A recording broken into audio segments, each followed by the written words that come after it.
বেদনার সাথে লক্ষ্য করছি শুরু থেকে একটা প্রতারণা, একটা কন্ট্রাডিকশন কাজ করেছে এই ঐকমত্যের আলোচনার মধ্যে। কেন বলছি? আচ্ছা, আপনি বলুন তো দেখি, এই যে আলোচনাগুলো হচ্ছে তার ভিত্তিভূমিটা কি? ভিত্তিভূমি হচ্ছে জুলাই অভ্যুত্থান বা জুলাই বিপ্লব। এটাকে আপনি যদি না মানেন, আপনি যদি বলেন আপনারা যা করা করেন, আমরা এসে কিন্তু সব ছুঁড়ে ফেলব। আচ্ছা বলেন, এর চেয়ে বড়, এটা তো হাসতে স্টাইলে কথাবার্তা।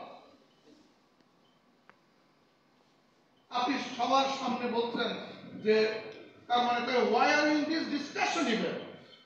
If you say that when you come to power, যদি ক্ষমতা আসলে আপনার কল্পনার মধ্যেই থাকে কিনা আমরা জানি না।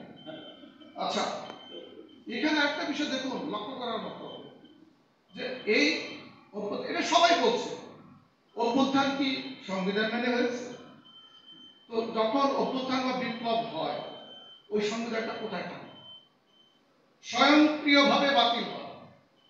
কিন্তু এই কথাটা গুদামে দেওয়ার ওইদিকে না, যে বললো যে 106 অনুচ্ছেদের এটাকে নেওয়া হয়েছে, অ্যাডভাইজারি নিয়ে এটাকে করা হয়েছে রেফারেন্স, ননসেন্স।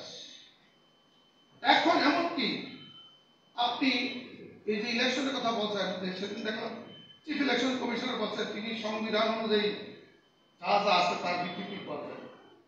আপনার নিয়োগটা নিয়ে তো প্রশ্ন হতে পারে। আপনি যে chief election commissioner, are you valid? আপনি কি বৈধ? আপনি কি অ্যাপয়েন্টমেন্ট দিয়েছেন? On what basis you claim your legitimacy unless you accept the July revolution is the basis and everything else contrary to this is invalid. Failure. কিন্তু সেইখানটা এসে সেই হাসিনার সংবিধানের প্রতি কি যে দরদ, কি যে মমতা, কি যে টান, কি যে কন্ট্রাডিকশন। আচ্ছা, তাও গেল, এত দীর্ঘ সময় আমাদের দিনার আপা একটু ঠাট্টা করে বলছিলেন ঐক্যমত্যের আলোচনা করতে গিয়ে আমাদের রাজনীতি নেতারা যে এত খাওয়ার পেল, যাই কিছু খাক না কেন আমাদের ট্যাক্সের পয়সা। তারপরে আচ্ছা বলুন তো দেখি, এগুলো করার পরে যখন বলা হয় আসল জায়গায় যেখানে সংস্কার দরকার, সেটা কি? যে এই 17 বছরের ফ্যাসিবাদের শাসনকে রোধ করার জন্য আপনি সংবিধানে হাত দিতে হবে। সেই জায়গায় প্রথম কথা হলো হাত দেওয়া যাবে না। যদি দেন তাহলে কিন্তু আমার মোট অফ ডিসেন্ট আছে। অদ্ভুত অদ্ভুত, আপনি সব তো মাইনাস করে দিলেন। এখন বলা হচ্ছে এইটা সহ ঐক্যমত্যে যাবে, এটা সকানো। তার মানে ওই দল তার ভ্যালিডিটি ক্লেম করবে, আমি যদি নির্বাচিত হতে পারি তাহলে আই এম নট অব্লিগেটেড, আমি বাধ্য না, আমি আমার মতো করে সাজাতে পারবো। এইখানটাই কথা। তাহলে গণভোট ব্যর্থ, বৃথা, আননেসেসারি। গণভোট will have an upper place then the general election. দুনিয়ার সব জায়গায় প্রথম কথা হলো, এই কথা আমাদের ক্ষুদ্র মুখে টেলিভিশন আমরা বলেছি বিভিন্ন জায়গায়, এমনকি ঐক্যমত্য কমিশনের সাথে মিট করেও আমি এই কথাগুলো বলেছি। তারা সবাই আনঅফিসিয়ালি একমত হয়েছিল, ফর্মালি বলেনি। পরে অন্যান্য বিরোধী দল, একটি দল বাধ্য হয়েছে সেটা মেনে নিতে। আচ্ছা, আমাদের ইউনিভার্সিটির একটা সেমিনার কালাম না, সেখানে এর একটি বড় দলের বড় বড় নেতা উপস্থিত। আমরা যখন বললাম যে যদি প্রধানমন্ত্রীর ক্ষমতাকে সীমিত করা না হয়, আপনারা যুক্তি দিচ্ছেন, তাদের প্রতিনিধি ঐক্যমত্য কমিশনে দাঁড়িয়ে বলছেন প্রধান নির্বাহী ক্ষমতা খর্ব করলে সেইটা একটা গণতান্ত্রিক হতে পারে না, আমি এটা সমর্থন দিতে পারি না। অ্যাবসলিউটলি রং রং রং। সকল রাষ্ট্রবিজ্ঞানের একমত, কনস্টিটিউশনাল গভর্নমেন্ট মানেই শুধু একটা দেশে সংবিধান থাকলেই সাংবিধানিক সরকার হয় না। আপনারা নিজেই পেশি করেছে এটার উপরে। কনস্টিটিউশনাল গভর্নমেন্ট হচ্ছে limited government. Let me read it very clearly. সাংবাদিক ভাইরা যদি থাকে প্লিজ লিখেন, যদি সরকারের ক্ষমতা সীমিত না করা হয়, সরকারের ক্ষমতা সীমিত করা মানে হচ্ছে বিচার বিভাগ, আইনসভার ক্ষমতা সীমিত করা নয়, সেটা হচ্ছে এক্সিকিউটিভের, নির্বাহী বিভাগের ক্ষমতা সীমিত করা। যেই কারণে হাসিনা ফ্যাসিস্ট হয়েছে, হাসিনা হয়েছে, দানব হয়েছে, আছে সেই জায়গায় আপনি যদি হাত না দেন তাহলে পরে কোনো কিছুই কাজ দিবে না। এইটা গণতান্ত্রিক সাংবিধানিক সরকার হতে পারে না। অথচ একটি অন্যতম প্রধান দল ওই জায়গায় ভেটো দিয়ে বসে আছে, নোট অফ ডিসেন্ট দিয়ে বসে আছেন। এক নেতা তো সেদিন বললেন যে এক ব্যক্তির প্রধানমন্ত্রীর হাতে এই থাকলে, এক ব্যক্তির দলীয় প্রধান হলে, সরকার প্রধান হলে, স্বৈরাচার কায়েম হলে, এটা তো মনে করে কোনো কারণ নেই, মনে করবো আর কারণ আপনাকে দেখাইতে হবে। এই 18 কোটি মানুষ বহু দেখিয়েছেন, নতুন করে দেখার দরকার নেই।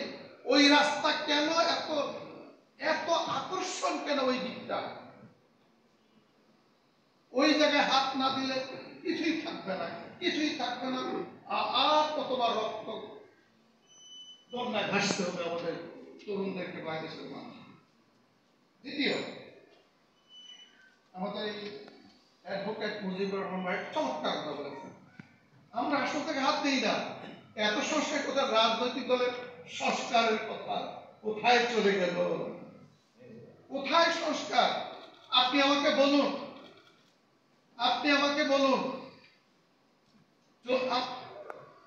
অন্যতম গুরুত্বপূর্ণ নেতা, বহু শিক্ষিত মানুষ, নাম আর বললাম না, এক দলই করেন, তিনি যখন আমরা বললাম যে প্রধানমন্ত্রী ক্ষমতা কমাতে হবে, তিনি বললেন এবং 2 টার্মের বেশি যাতে না হয়, তিনি বললেন প্রেসিডেন্টের ক্ষমতা বাইন্ডিং করে দেওয়া আছে যুক্তরাষ্ট্রে, প্রধানমন্ত্রীর ক্ষমতা সংসদীয় ব্যবস্থায় দুনিয়ার কোন দেশে লিমিটেড করা আছে? আমরা বললাম দুনিয়ার কোন দেশে তত্ত্বাবধায়ক সরকার ব্যবস্থা করতে পারে? আপনার case is peculiar, you need peculiar solution. আপনার এখানে 2 বারের বেশি থেকে যে এক ব্যক্তির শাসন দীর্ঘায়িত হয়, তাতেই দেশে ফ্যাসিজম প্রাতিষ্ঠানিক রূপ পেয়ে যায়। অতএব ওই জায়গায় হাত না দিলে হবে না। পরে রাজি হয়েছে করছে অন্য কিছু বিনিময়ে, বলে আমরা ছাড় দিলাম এক জায়গায়, এইখানে আমরা আমাদের বাকিগুলো নোট অফ ডিসেন্ট যাতে ঠিক থাকে। ওয়াট দলদল খেয়াল করো, আরেকটি কাজ এখানে রবার্ট মিসেল আয়রন ল অলিগার্কির কথা বলে গেছে আগে। রাজনৈতিক দলের যারা কর্মী সমর্থক, তাদের উপরে এক ধরনের অলিগার্ক, তারা এমন কর্তৃত্বের বলয় প্রতিষ্ঠা করে রাখে যে সেখানে তাদের কোনো অ্যাক্সেস থাকে না, তারা হয়ে পড়ে দলের মধ্যেই অসহায়। যুক্তরাষ্ট্রের তার উদাহরণ স্পষ্ট। আর বাংলাদেশ হচ্ছে পরিবারতান্ত্রিক রাজনীতির কারণে একটি পরিবারের হাতে জিম্মি হয়ে পড়ে, এটি গণতান্ত্রিক হতে পারে না। ওইখানে সংস্কার দরকার। বিশ্বাস করে আপনারা যদি সমর্থন করেন, তবু অন্তরটা ওপেন রাখেন, মস্তিষ্কটা ওপেন রাখেন, ওটা বেটারমেন্ট অফ দ্য কান্ট্রি। ওখানে সংস্কার না করলে রাজনৈতিক দলের নেতৃত্ব যদি দাস সুলভ আচরণ করে, শিক্ষিত নেতারাও প্রধান ব্যক্তির করুণা ভিক্ষা করে, তাদের স্বয়ংসেবনায় এক দুঃখের কথা বলি, একটু ফানি কথা। বাংলাদেশে এক রাজনৈতিক নেতা মারা গেছেন, নামটা বললাম না।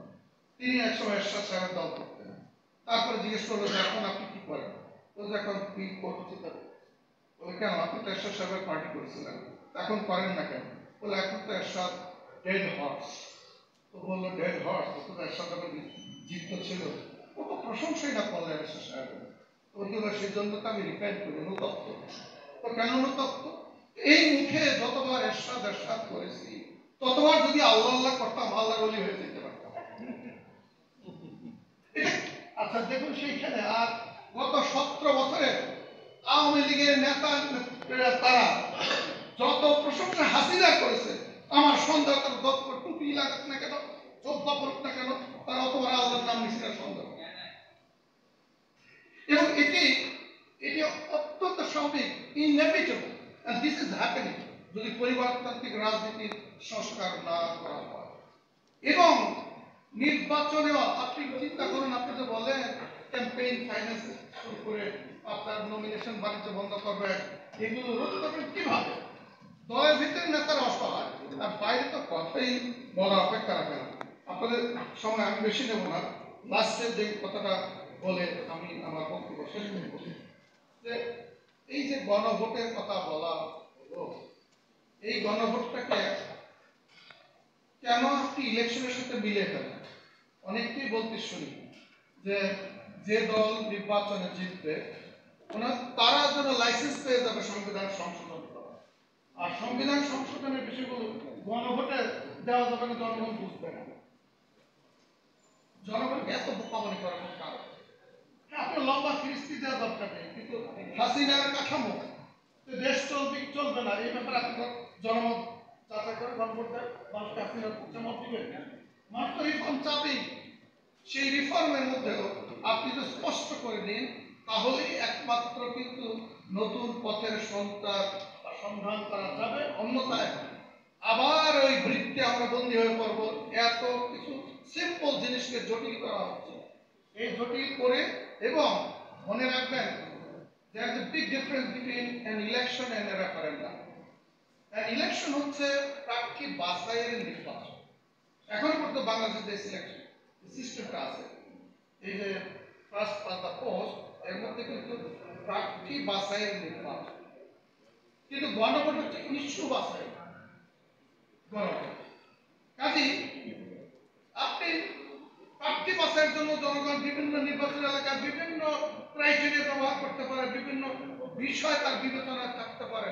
সেই ব্যক্তিগুলোকে আপনি পার্লামেন্টে পাঠিয়ে বলবেন এখন তারা সংশোধন করে তারা যা খুশি করতে পারবে।